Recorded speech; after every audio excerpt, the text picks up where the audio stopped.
Hello and welcome to the Edge and Flow podcast. This is TJ Schwartz. I'm here with Lucas Burnley. And in this whole entire podcast, we talk about a lot of things. We talk about knife making. That's kind of like a central pillar for us, manufacturing, design, like household finances, and disagreements with wives sometimes, or whatever comes to mind. And we usually record it. Yeah. Is it? So if you're out there Most of it. listening, I appreciate it. Yeah. What's up, guys? Oh, okay. This has been a busy week, and I think it's been a lot busier for TJ. So I'm gonna let him kick it off. You've been unsupervised. Yeah, it was a busy week, like a very full to-do list type week, but it was a very like zen week in a way. It didn't Ooh. start out that way. So Dalton took a week off. I mentioned that in the last podcast. Today is Thursday. It's the last day of his time off, but he'll be back on Monday. So what I realized is basically I was going to just this week slide into his position, like keep the shop moving, because ultimately right now going into Q4 and things, that's the thing that just can't stop. We got to keep our pedal to the metal on keeping the machine running, keeping parts moving through the shop. So I kind of went back to my old gig, you know what I mean? But from before I hired him, and picked up a lot of old projects. So it's kind of cool to touch back base with all that. And so it was a lot of good old fashioned listening to a podcast, doing great work in the shop and enjoying it. And it was solid, but right at the beginning, I kind of had an idea that I would use this week to get some other stuff done. Mm-hmm. And so it was a little bit on Monday, like stressful, just kind of realizing that the most important thing is for me to go into the shop. And then Right. once I started doing that, it felt great. And Get that. it's I been a think I good week. talked to you Tuesday, and you were like, "Okay, there's a lot." Yeah. I don't know. I'm going to do this solo again. You know. So the question, I guess there's a couple questions around this for me, which are like, one, I love it as kind of a fire drill Mm-hmm. because you've improved your processes.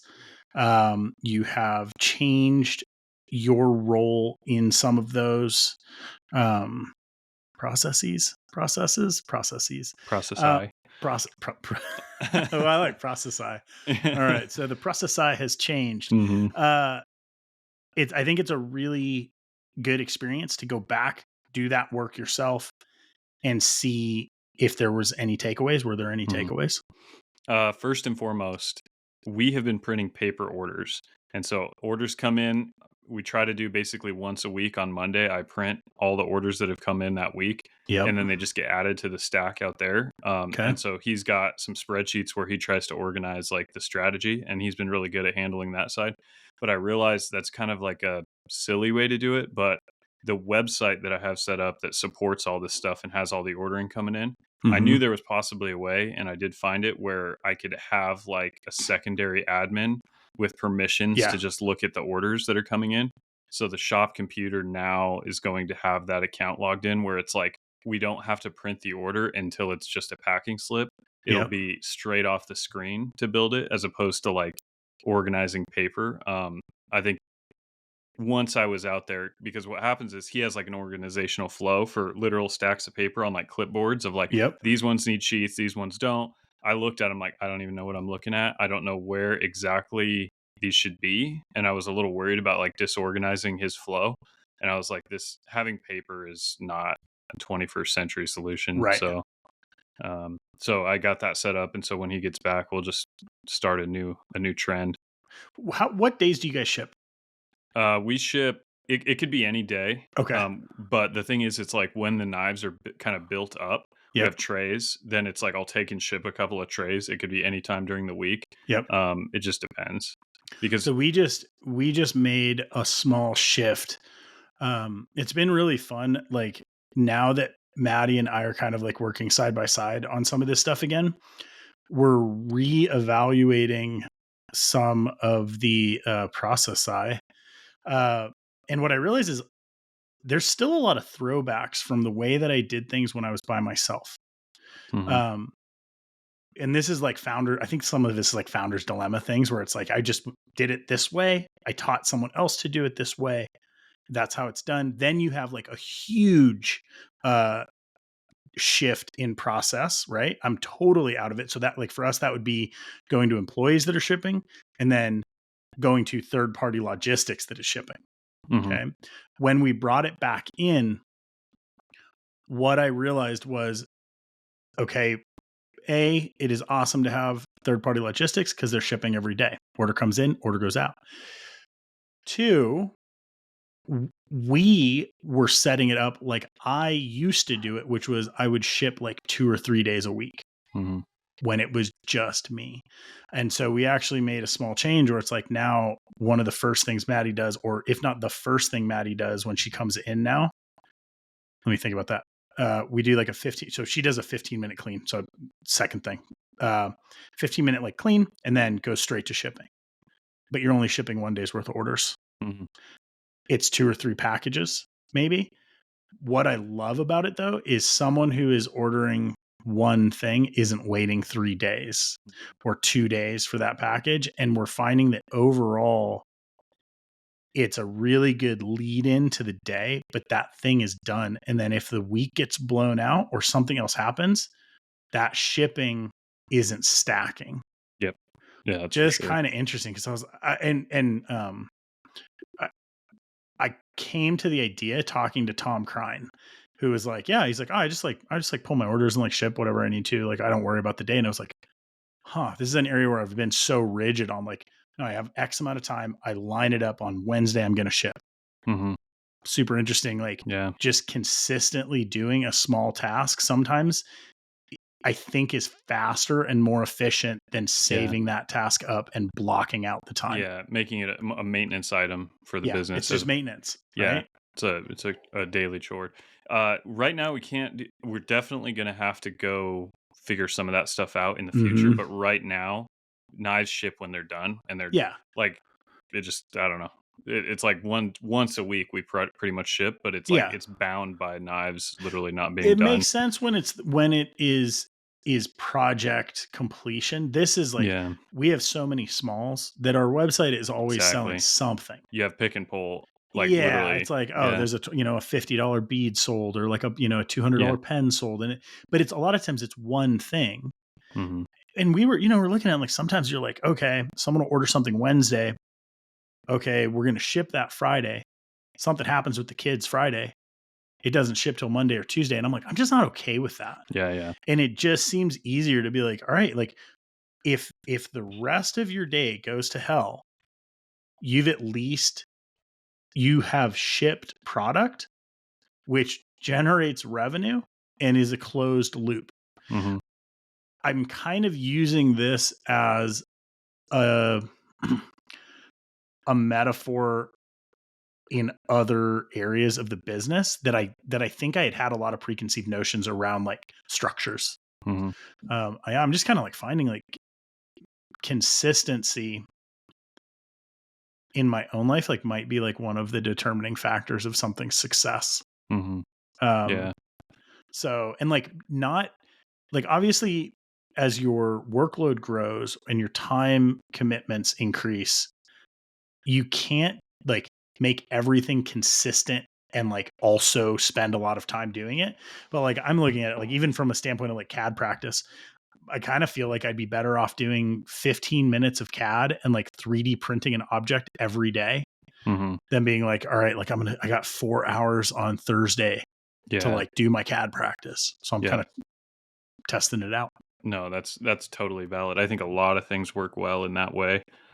Just bite-sized, repetitious type, either practice or like Yeah. shipping and things like that. Yeah, that's something I really, really want to stabilize. We were there as far as like I said, we wanted to have stabilized inventory where we are literally building to order, and the Right. knives have been sharpened. It's funny, we were like right there, and then when Blade Show West happened, and then there's been a bump in sales because we're just moving into Q4.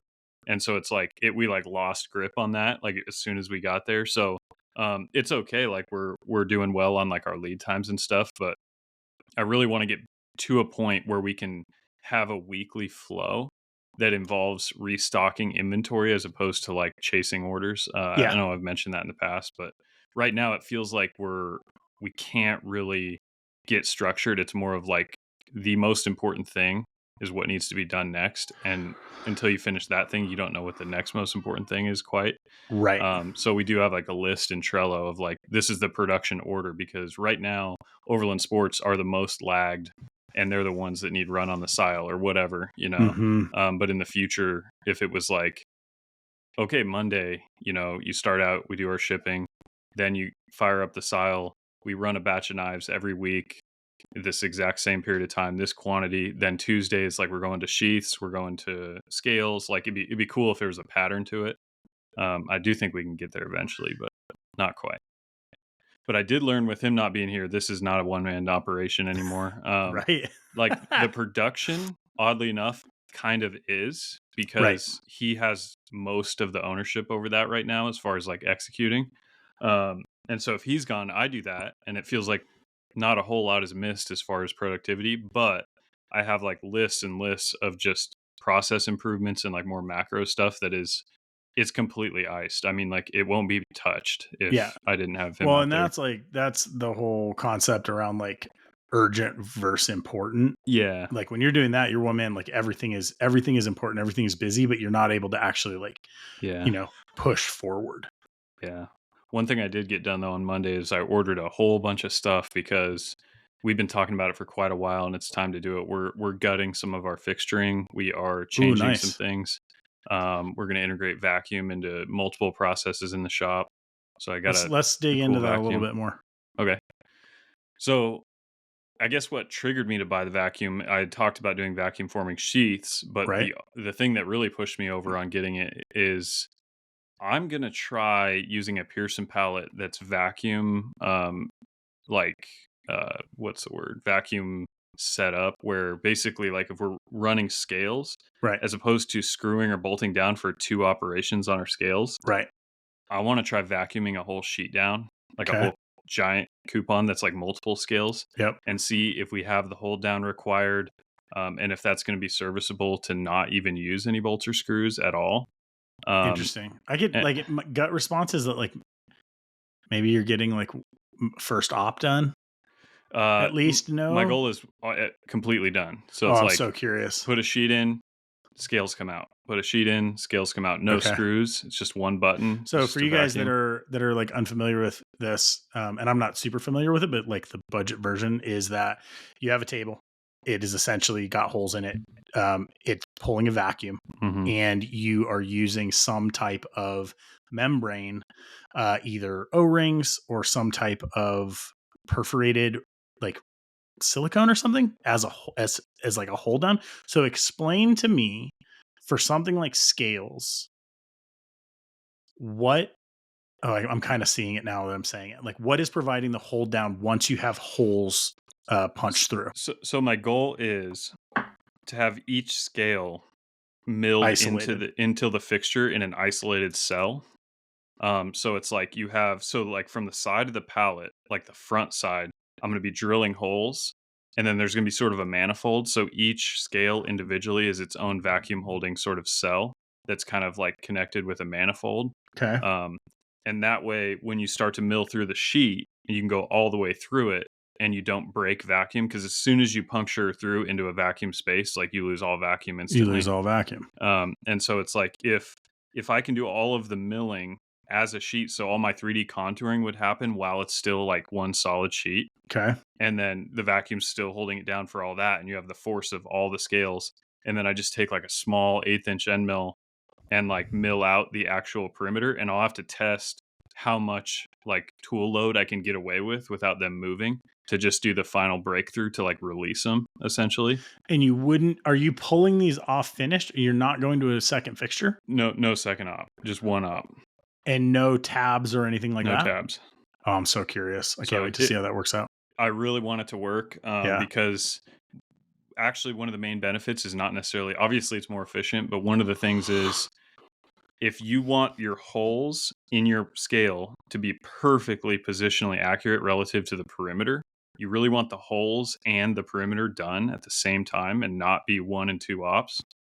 So everything we do right now is 1 and 2 ops, but we have shadow box scales, and so a Hmm.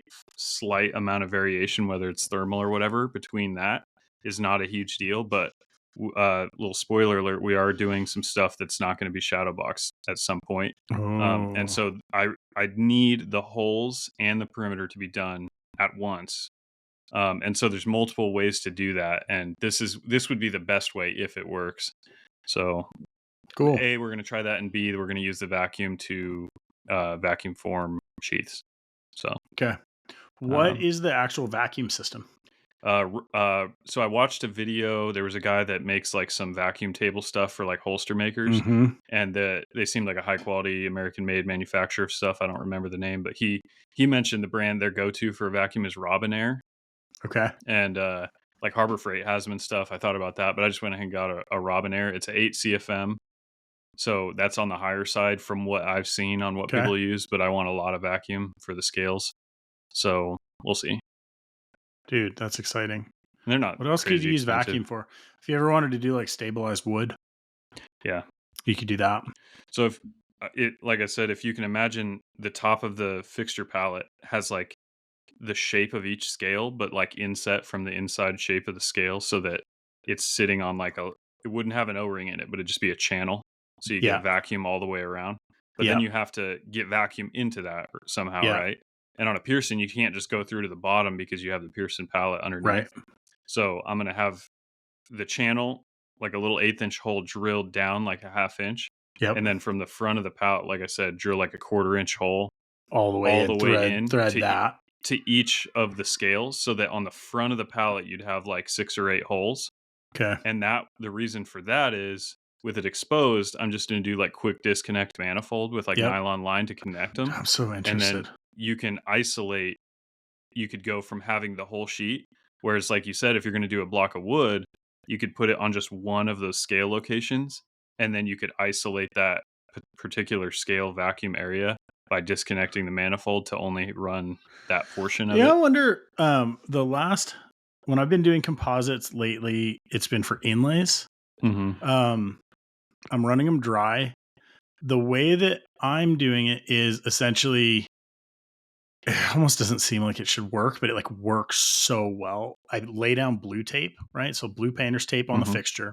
Hmm. I then put blue painter's tape on my part, right? So in this case, like a 1x3 piece of carbon fiber, eighth Hmm. inch thick or something. You kind of like squeegee that down to both, right? And so then you have both non-sticky sides facing each other. You then super glue the non-sticky sides. That's really cool. I think I've heard of that. It Yeah. must work really good because I've heard of It that. works like insanely well. That's awesome. And so that is like another one where you're like, the vacuum is probably better, but you could also probably do like an entire sheet adhesive backed and just you just basically pull your parts off and the rest is scrap. So Yeah. it's just a way of thinking about like parts holding that is non-permanent but still Yeah. rigid enough to do everything you need to do. Yeah. Yeah. Vacuum That's awesome. over time, like taped version, faster at the outset. Vacuum probably a little more accurate and probably more efficient over the long haul if it Yeah. works. More engineering for the Yeah. long term. Yeah. Yeah. But you're No, good but at that. but what you just said is a good idea for like I definitely want to keep that under my hat for prototyping. Yeah, for prototyping, Because there's exactly. times where it's like I don't want to build a manifolded vacuum fixture just to find out that I have a hot spot and I need to change one radius or something, you know. It's kind of like I Uh, feel like my whole life is prototyping because like, yeah, I'm yeah, spending a lot of time in like these areas where it's like, how do I do this and not destroy my part or kill myself? yeah. Which I was having a conversation with my dad, and I thought this really belonged on the pod, so I'm going to throw it out. So he has a good buddy, a bit and spur maker named Wilson Capron down in Texas. Amazing bit and spur maker, silversmith, like just incredible. He's If the you're a knife man. guy, you would enjoy looking at his work. It's different but similar. So he has a study in design that he calls like a gesture drawing, Yep. and he there's a book about it that he recommends by like Carmine Nicolaides, I think is the Okay. author. But what a gesture drawing is like if you're going to design something, you like put your hand on a piece of paper And instead of thinking about a design and then like rigidly trying to execute, you just start like almost like scribbling. Yeah. It looks like complete trash, Yeah. but you wait for a line to come out Yeah. that actually looks good, and then you Yeah. start refining. So the reason I'm saying that is like it occurred to me that my whole shop and all my processes up to now have sort of been a gesture drawing. So Oh, it's like everything that I've been doing up to now is like the first most obvious simplest way to do it is like it's almost like a scribble of a way to make like handle scales. totally. But now I'm looking at the scribbles and I'm picking out the lines that work the best and then deleting the lines that were like errant. Mm, And it feels like I'm really pivoting from the gesture part, like the prototyping part, to like finalizing and committing to the things that worked and then avoiding the things that don't. So it that's feels like a first step. incredibly well said. You're a bit of a wordsmith. Oh, geez. Well, my dad and I talk about gesture drawing all the time, so I guess it naturally It's gonna blended. be But maybe the book I write will be on you and your dad. oh, Just there we go. country wisdom. The You saddle guys are maker and the good, CNC man. machinist. It's like your whole circle, though. It's like there is. That's gesture drawing. Just I think in general is super interesting because, especially if you're a perfectionist, because I think a lot of people stop at the point they're like, I can't do this. Yeah, I'm not good enough. I'm not going to do it. And like the idea behind gesture drawing is so great because you're like, "Dude, you're not doing anything. Just yeah. think about the thing and then like It draw lines. it's the plan is for this to be trash. Right. Like Right. that's the goal when you do a It's gesture funny because drawing. I mean, it actually knives are probably one of the best things to do gestural drawing with because literally you're looking for lines. Yeah. Like you're just looking for an attractive line.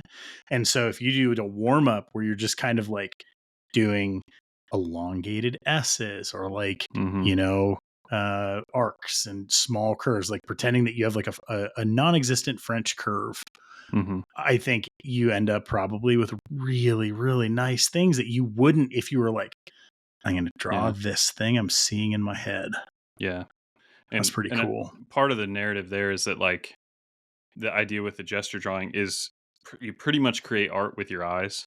It's like you need something to look at to Yeah. further the project. You know what I mean? Yeah. And it's like if you're staring at a blank piece of paper and you're trying to conceptualize 100% of it before you like put that ballpoint pen down, then you're really like hamstringing your Yeah. creativity.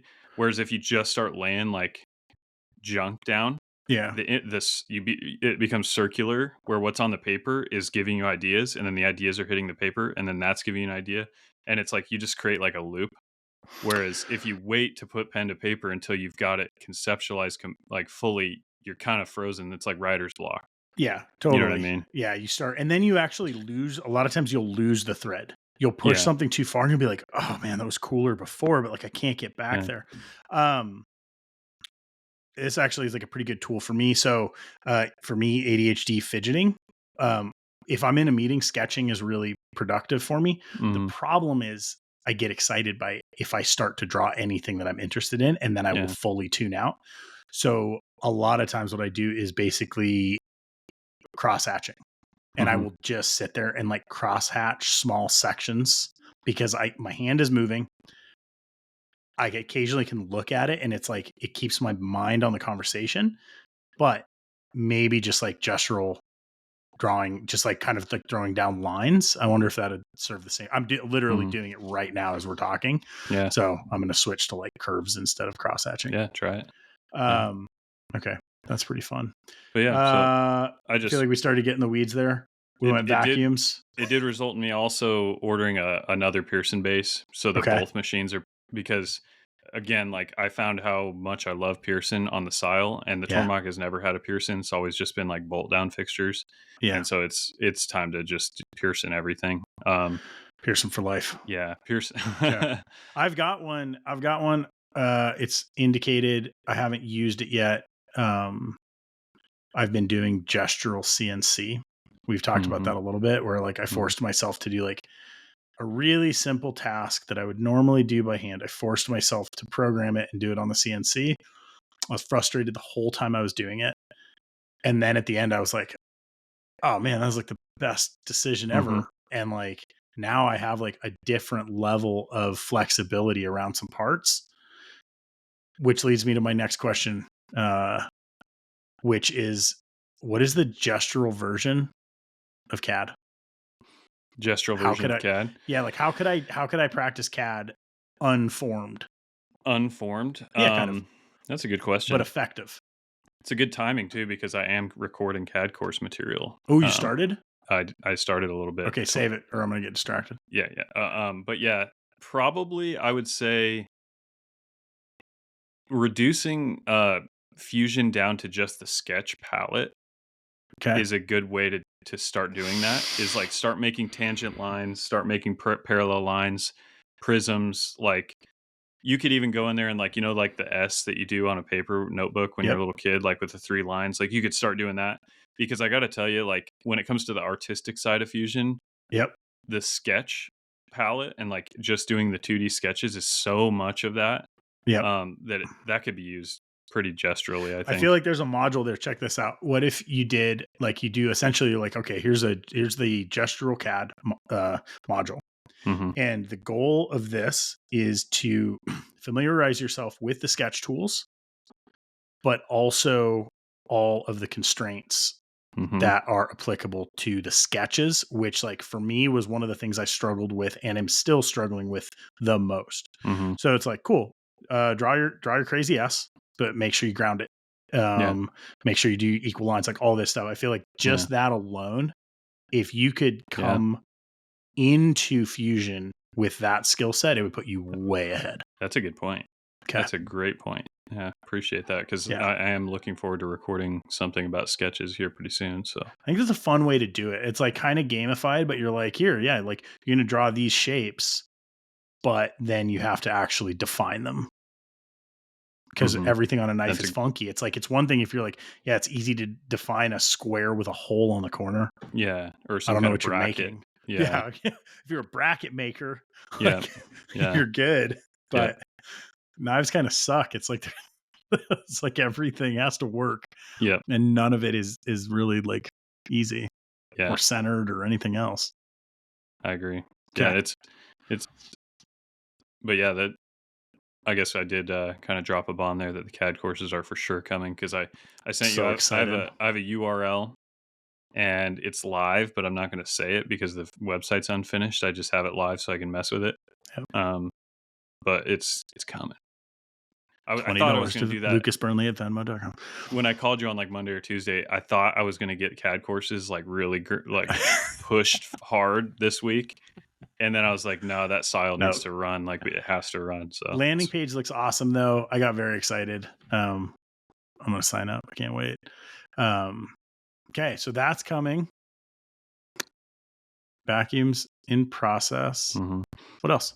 Where we go from there? um, I'm pre- I c- like I continue to beat around the bush, but I'm there's a project in the works that a lot of this is sort of amounting to changes required to pursue this other direction that's Dude, coming. you gotta move on it so you can talk about it because you're I gonna. know. I'm It's actually like, I have a 3D print right here, so that's sick. I'm Okay, nice. I'm holding it up. Sorry Yep. guys, sorry listeners, Yep. but yeah, it's gonna be a fun one. All It's right. gonna be If I was subscribed to the Patreon, I'd probably be asking for some sneak yeah. previews soon. Maybe Patreon guys are gonna get to see this here this week. That's a good thought.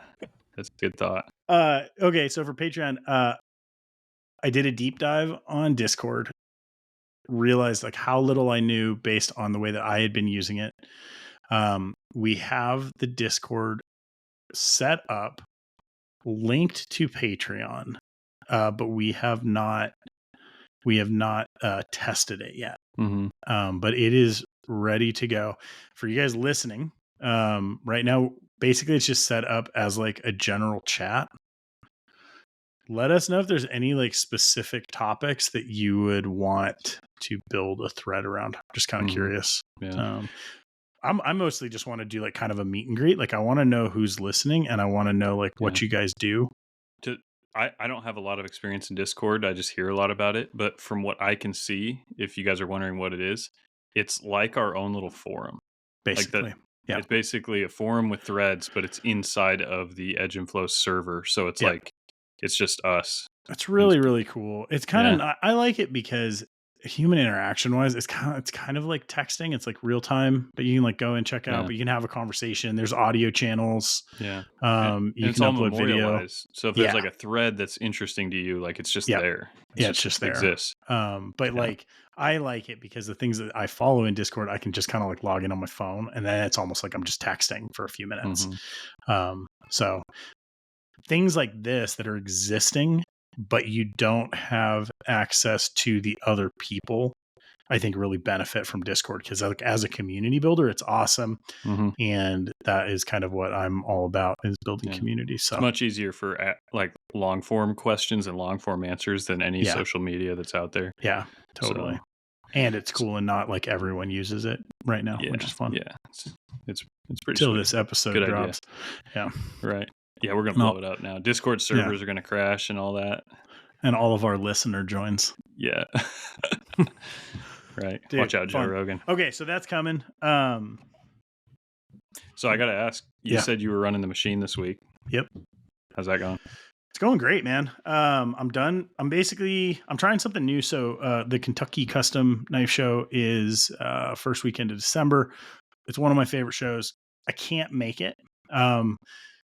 Unfortunately, like just due to everything going on with the family, but one of the moderators of the Facebook group offered to take product. So this is kind of new for me, because one, there's like a disconnect. I'm doing the prep, but I'm not going to get to be at the show.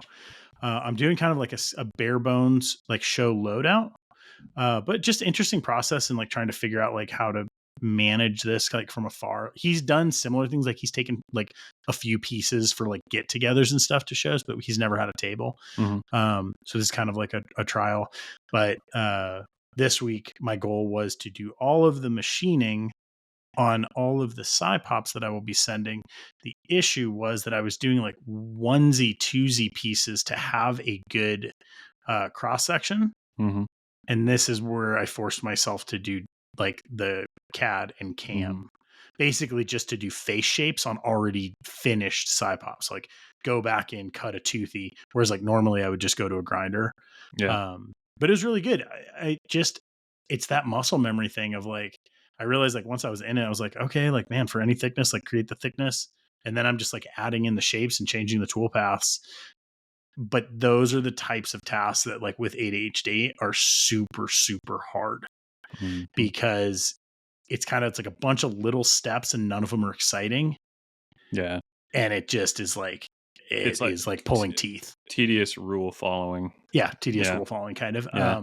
But now that it's done, I'm like, it opened up some other, not potential. It's like, it made like, I want to do inlays on Cypops. I'm like, all right, fine. Like I did all this. Like I know exactly how I want to cut them for inlays and like that process. So like it kind of links and expands. And at the end of it, I was like, okay, this is great. It took me, I could have done by hand in probably a day what it took me like 4 days to do on the mill.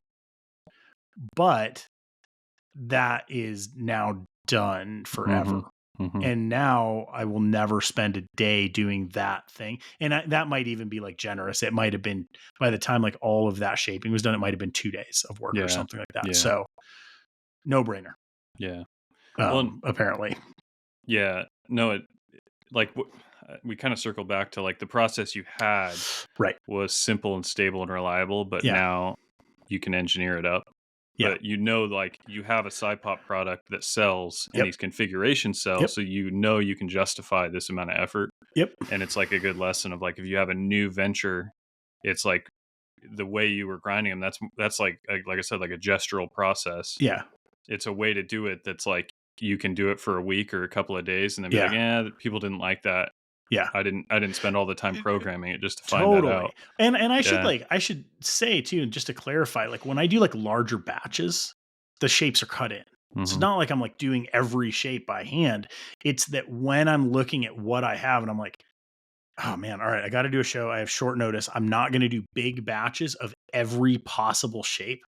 And I'm dealing with like, okay, I've got 1/4 inch and like 3/8 and 5/16 and 1/2 inch. and I've got titanium and copper and zirconium, and I want 1 to 2 shapes in all of those Mm-hmm. variations. That's where it starts to be insane. So do you write this all down in like a big notebook or spreadsheet, or you just kind of spitballing? How do you Uh, usually approach that? as far as Like what I'm making, what I want to have at the show. Yeah, dude, is that this like a is Word document I or? feel like we've probably talked about this. I would love to know how you would do it because this is another one that I'm really struggling with. I know I should do a show loadout. I'm basically super reactive. Um, I think that having a show planned mentally would probably be like, I don't know, like a 10% overall time increase, like efficiency. Like Hmm. I maybe even more than that.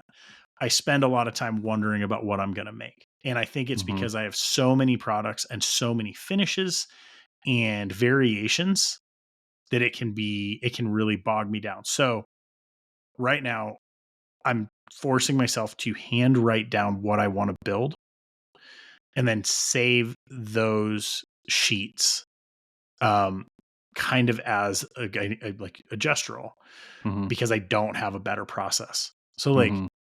what's a good process to plan what you're taking to a show? I got to tell you right now, Trello. Trello. I've had it I only a hate you. couple weeks now, but like so for Blade Show West, I literally just made a Word document, and then you can use your bullet points that are like little check boxes. Yep. And then we just had it out there and we just checked all the boxes because we didn't have like individual products, but it's like we need this many of these finished blades, we need this many of these scales, this many of these signature customs. Um, that could all be done on Trello, which is exactly what I would do. I Dude, actually it's bought. so you're like it sounds ridiculous at this point. I think a lot of it like I didn't have a computer until I was 20. I'm Yeah, so used to doing things by hand and like with paper. I know I can do a Word document. Like I could do a yeah, spreadsheet. I just just a don't muscle it's not memory. like the native language. Yeah, I'm a Luddite.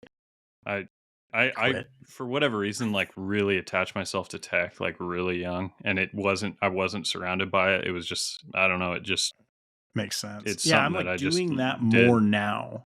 Mhm. I got like a fun tangent to go on based on that, but I won't do it right now.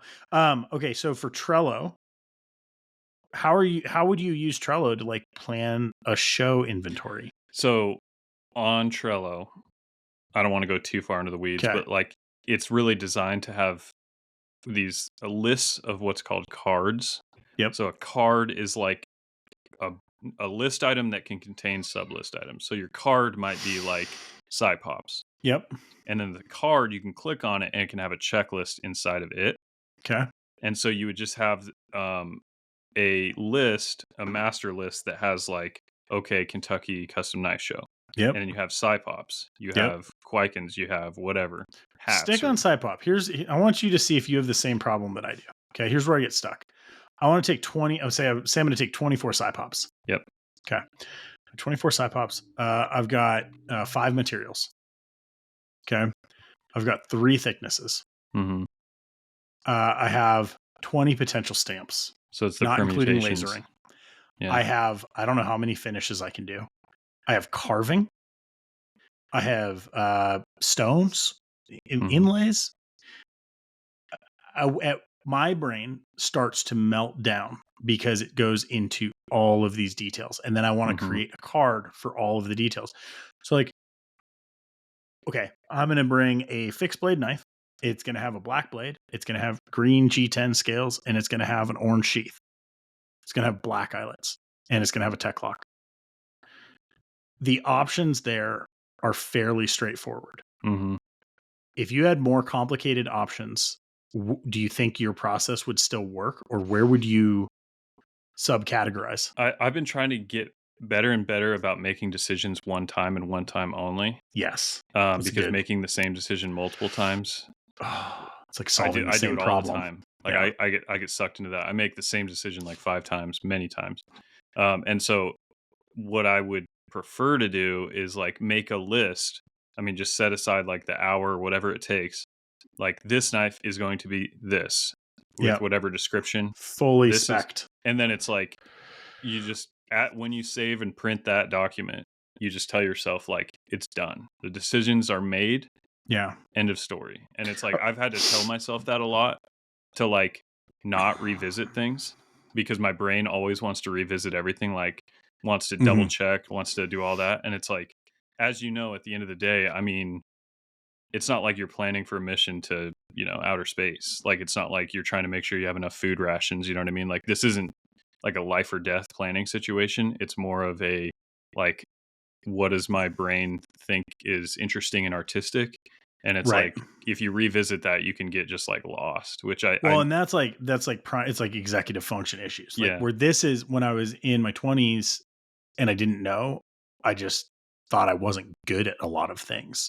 And now I'm realizing like, okay, like there's some things that like my brain actually is like struggling with like the way that is formed or like executed. Mhm. And so I'm like basically creating systems for myself to like kind of work around that.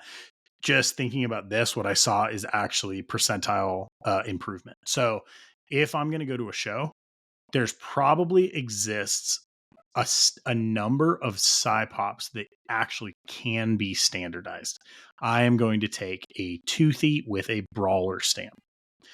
Easiest way to do it is probably line those out by percentage and just say like, all right, I have 24 pieces. 12 of those are these. Mhm. Okay. What I need to figure out is a lot of the cool stuff comes in the creativity and the unknown. So like Mhm. me sitting there staring at something going, what do I want to build? Like, oh, I had that idea a while back. Like, all right, let me try this texture. But I only need that for like 25, like 10 to 25%. So what if on that list you just had like 3 SciPop custom texture and Totally wild card. Like I get yeah, to spend time custom on texture. these. Yeah. And Or then like cause anodizing or yeah, whatever. but the decision was made that it Yeah. was going to be a custom texture. Yes. As Then you opposed just to the specifics yeah. of because that's what I've been trying to do. So I missed a step. First, I need to know how many I want to take, then just a general breakdown. So, like 3 specials, Mhm. okay, 6 standard. Then I can Yeah. like dig into it a little bit more, but you're totally right. And That's then probably the way to when do you it. look at the list, like let's say you print that out and then the next morning you're looking at it, pretend you didn't make the list. It's like look at the list like someone else gave it to you and you don't have like the ability to just rewrite it, revisit it, change it. I mean, obviously you have to call audible, sometimes you're forced to. Yeah. But as far as like looking at it and just saying customer just ordered a burger and fries, they want no ketchup, like this is what I'm making. And then And this is what it's like to be self-employed. yeah. Yeah. Basically multiple personality disorder. Yeah. No, man, I'm a big fan of past me doing awesome things for future me, which is Yeah. better Yeah. than like past me doing And I stupid and things. and I think that what I like about like the whole Trello thing is like the biggest problem I've had with not making decisions multiple times over again is you Mhm. when you make a decision, it needs memorialized, like it needs carved in stone. Yes. And if In you a don't, place that you can find it, yep, remember it, access it yep, without having it's like Adam Savage talks about like first order yep, retrievability. exactly, You need first order retrievability for your ideas, concepts, and goals. yep, It can't get lost in a notebook. yep. And so it's like if you decide I'm gonna I'm going to bring a custom tuna or I'm gonna send a custom tuna to that show. Yep. It's like just saying that inside your head when you're sitting at like right after dinner at night Yep. means nothing because you're gonna Nothing. you're gonna circle back the next day and like, oh, should it have been a Quaiken folder? Like I Yeah. don't know. You'll second guess yourself, Yep. but as soon as you write it down and memorialize it, put it somewhere like physical, Yep. then you start to be like it's like you're managed by the decisions you already made as opposed to just managing yourself real time, which Yes, which is the consistency thing. Which, dude, all right, I feel like we should just call the episode because that was gold right there. That's like all. That's like all the takeaways. But it's true. I think like you standardize what you can. You try to not solve the same problem twice. Yeah, it's crazy because I bet if I looked through old shows, even just around side pops, I bet there is a breakdown by the end of what I'm done with that could be a formulation. Hmm. Like there's X amount of these Yeah. shapes, X amount of these textures. Yes, it's like a simplification. Okay, that's fun. I'll I've work on that. also one of the things I've tried. I'm like over analytical. Like that's one of my battles. Is like like I said, making decisions multiple times, over engineering solutions to simple problems, things like that. That's a natural state for me. So, but I've recently, over the last few years, like I've tried to change my outlook and like trust instinct way more. Yes, that's good. And like instinct, I think, is the real uh, driving force to like most success. I think. Yeah, I think analyzing is like kind of overrated. And the right, reason is not that analyzing is bad. It's that I think we are overconfident, like as humans, in our ability to model the future in our right. head. And it's like an overconfidence in your ability to model the future. It like it like your instinct is just as good as like you having spent a The PhD odds research around study. a lot, yeah, that is like I feel like a kind of a known thing, Yeah. right? Which is, yeah, analysis paralysis. Like Hmm. chances are a decision made is better than like the decision that you will finally end up on after Yeah. like Yeah. languishing over it. Yeah. Here's a weird one. So that concept for you, is that shop generated or life generated and then carried to shop? Is there like when you started having that thought, It's where does it generate? definitely generated on the business side. On the business side? Yeah. Has it Yeah. carried over into life side? Yeah, I think so. Yeah. I think like recently we've been building up this chicken coop and stuff, and Yeah. I put a metal roof on it this weekend. Yeah. And I was like, my brain is like, you need to snap chalk lines before you put these Yeah. screws, Yeah. because my brain just thinks that way of Yeah. like, you need chalk lines if you're going to screw through metal. Yep. And I like put the piece of metal on the roof, and I was like, TJ, screw this thing down, Yeah. like Just do it. eyeball it, because Yeah. the thing's like 8 feet tall. You can't see the roof. It's like, just screw the thing down, like make it look pretty good. Yeah. It's fine. And I'm not good at that, dude. I It's have a hard really time. hard. Yeah. Well, again, it doesn't lend itself to what we do the way we do it.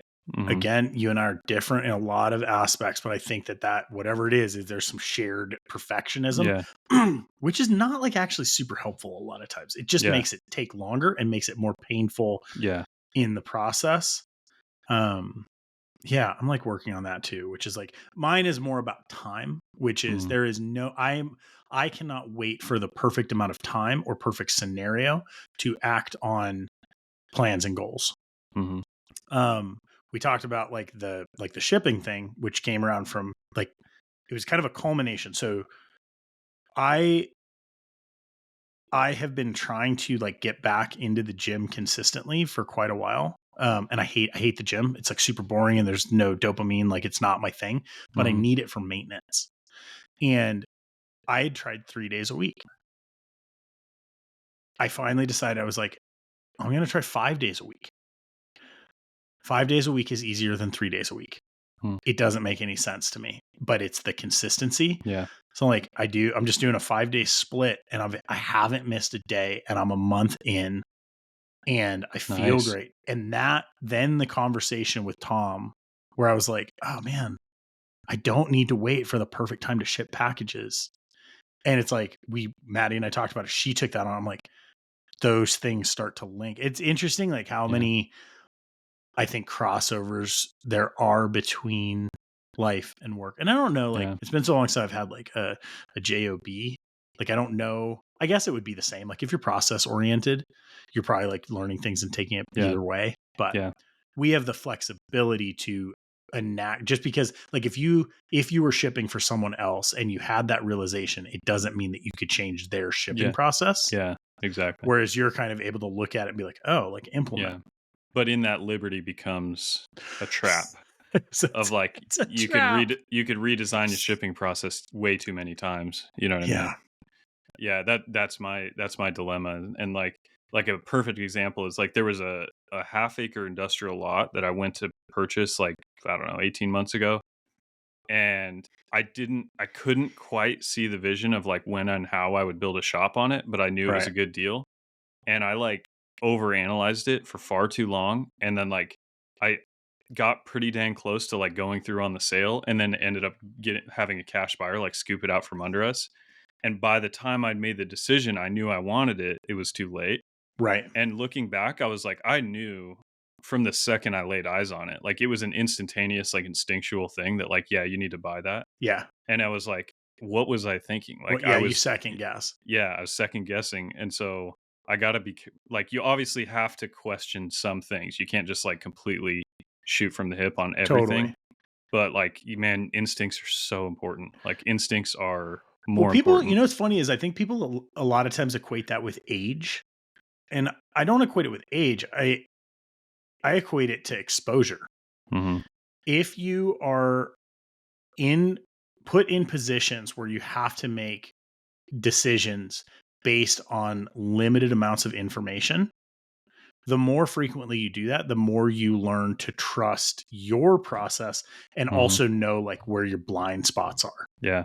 Um, Yep. I think that is like, yeah, I think it's really helpful. And like you look back in hindsight's 2020 and you're like, it is the reason that we are in this house, in this shop, was I fully blindly trusted a gut response Hmm. to some like data that I saw around the housing market where we were.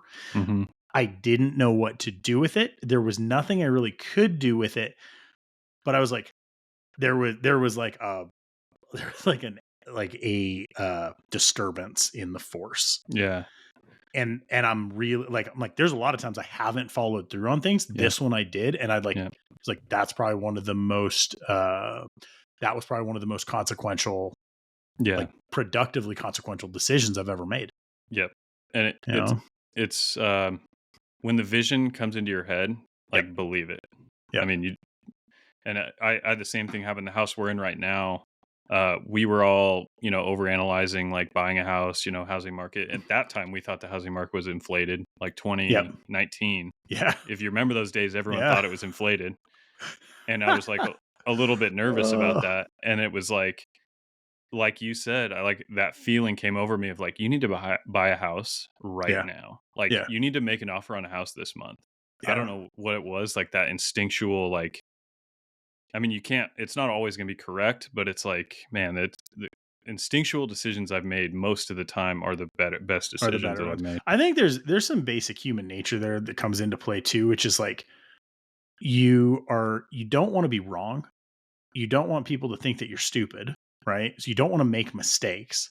Hmm. And then on the flip side, you're like, you realize that like mistakes are basically how you learn, Yeah. and failure is like fully part of the process. Like, even if you're not taking it to like, a tech bro, like fail fast, fail forward, Yeah. you know, fail before you even start kind of Yeah. scenario. Yeah. It is real. You gotta be able to like take the chances though. Yeah, when I think ultimately, like there was a study that was done that was they were trying to figure out like personality traits of like Hmm. the successful founders. That probably a lot of like Silicon Valley guys and like people that really made huge visionary differences in successful businesses. And the personality trait that was like most strongly correlated to that was the tendency towards action. Yeah. So it wasn't like IQ, it wasn't like education, it wasn't Yeah. skills. It was actually just a tendency to actually move, to like Yeah. step forward. Yep. And I think part of why I feel like the instinctual decisions I've made were so good is that like they're decisions that cause action Yeah. that is a big action. Yeah. Whereas like if you analyze things, it's almost 100% of the time going to devolve to not taking action. And Well, and it's we can like, relate this to like, let's relate this to like the flow side, right? Which is if you make a decision, you are then involved in action. mhm, While you are in action, you can course correct. yeah, You can make modifications, yeah, but if you don't get to that point, you yeah, can't make the next best decision. mhm, You are stuck on a choice Yeah. And I think a lot of times, like, I think there's there's like a number of scenarios that I've put myself into that could have gone very badly. Mhm. It's just that once you're in it, you also don't want it to go badly. So you Yeah. continue to adapt and make the next best decision. Mhm. It's not that it was the right decision. It's that it was the action, Yeah. Yeah. right? Action leads to results Well, I love and it. Like, I don't instinct know. leads to action. Yeah, actually, Yeah. yeah. Instinct leads to act. That's very good. I love like the quotes, but like when I was younger, I feel like I really leaned on them hard. Like Fortes Fortuna Audio Va, like fortune favors the brave or prepared. Mhm. I always like thought that one was wrong because like fortune favors the brave. I don't know if like bravery is necessarily the thing that favors Bold. I've heard it yeah, bold. or Fortune bold. favors the There's a bold. bunch, Yeah. yeah. Yeah. Like there's a lot of ways to like get eaten by a lion too. Yeah. Yeah. But I love like those that dare, Yeah. nothing ventured, nothing gained. Like these Yeah. exist as bite size, Yeah. you know, lessons that are pretty functional. Yeah. Humanity has found this nugget. Yeah, here you go. So humanity has made this decision many times. Yeah, They need some to really memorialize it. long-winded dude explained it, and then Yeah. someone was like, "Those that dare." You're like, Yeah. yeah, Yeah. great. Yeah. Well, that is the problem. Is so many like things like that become a cliche Yeah, become easy to ignore, yeah, but oftentimes cliches like self yeah, perpetuate. You yeah. know what I mean? I like it because So I just assume that like every great philosopher has an uncle who like they deliver this speech to, and then the uncle is like, "So you're saying it's nothing ventured, nothing gained?" yeah, Like, exactly. yep, Yep. Yep. that's pretty fun, Hmm. dude. Okay, that was exciting. I got like fully wrapped into that Yeah, one. that was a good one. Um, what else, dude? We're looking at an hour. Yeah. We kind of Uh, hit flow state on that yeah. one, I had fun with that one. dude. So anyway, if you guys are in like Instagram or Patreon, anywhere that you can comment on this, like tell us about an instinctual decision you made and Ooh, if it did or didn't work out. I want to see if there's a pattern out there. I feel a pattern in my life. Like I want to know if that yeah. translates. Yeah, let us And know. it can be business or personal life. Yeah, Like totally, I would love to hear unrelated things, but just do you trust your gut? What was the last instinctual yeah, decision that you made? yeah. Leave it at that. Hmm. All right. That's perfect. Sweet. Appreciate you guys. Thanks for listening. Yeah. Hey guys, I'm going to ask you, as always, to leave us a review, share the pod, Hmm. join up on Patreon. And that's it. Peace. Thanks for listening. Later.